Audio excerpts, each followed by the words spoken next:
Bienvenue à ta capsule mathématique de la semaine. Nous allons parler de la monnaie canadienne. En premier, nous avons la pièce de 1 sou. Je peux écrire 1 sou avec le numéro 1 et les lettres SOUS, ou je peux l'écrire de façon numérique avec un 0,01 et le signe du dollar à la fin. La pièce de 1 sou est de couleur bronze et a un dessin de feuilles d'érable. Par contre, c'est très important de noter que cette pièce n'est plus en circulation. Ça veut dire que quand tu vas au magasin, ils vont plus te remettre de sous. Par contre, c'est important de comprendre et de le reconnaître. Deuxièmement, nous avons la pièce de 5 sous qu'on peut écrire en lettres ou de façon numérique 0,05 et le signe du dollar qui vient à la fin. La pièce de 5 sous est de couleur argente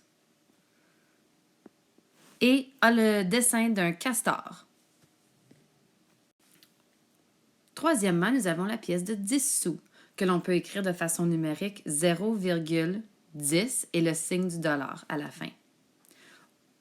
La pièce de 10 sous a aussi une couleur argente et a un dessin d'un voilier. Ensuite, nous avons la pièce de 25 sous. De façon numérique, on l'écrit 0,25 et le symbole du dollar. La pièce de 25 sous est aussi argente et a le dessin d'un orignal. Nous sommes maintenant rendus dans les dollars, plus dans les sous. Dans 1 dollar, il y a 100 sous. Donc, on peut l'écrire 1 dollar avec des lettres ou on peut l'écrire de façon numérique 1,00 et le symbole du dollar à la fin. Le dollar est de couleur or et a le dessin d'un huard ou simplement une sorte de canard comme dessin.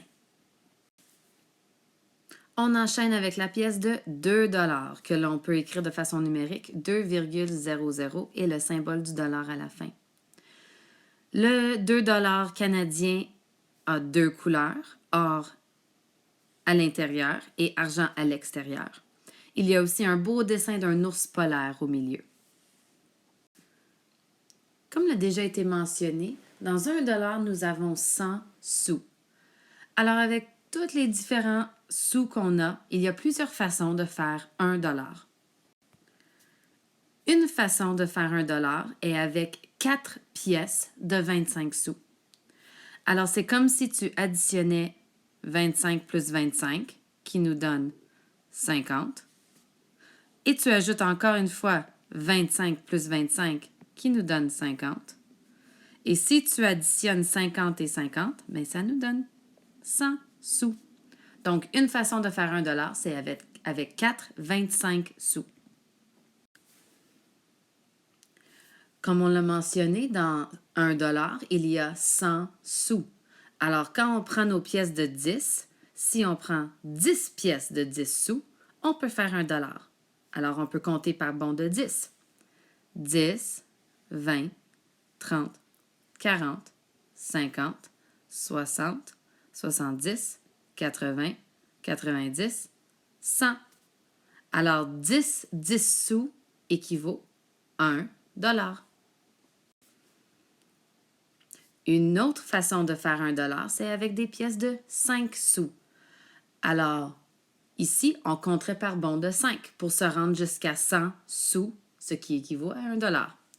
Donc, 5, 10, 15, 20, 25, 30, 35, 40, 45, 50, 55, 60, 65, 70, 75, 80, 85, 90, 95, 100 sous. Alors, avec 20 pièces de 5 sous, nous pouvons faire 1 dollar. C'est maintenant à toi d'essayer de pratiquer ta connaissance des pièces de monnaie. Pratique-toi en vidant le portefeuille de maman ou papa et en comptant le change, ou la prochaine fois que tu vas au magasin, essaye de payer avec des sous, essaye de faire différentes combinaisons.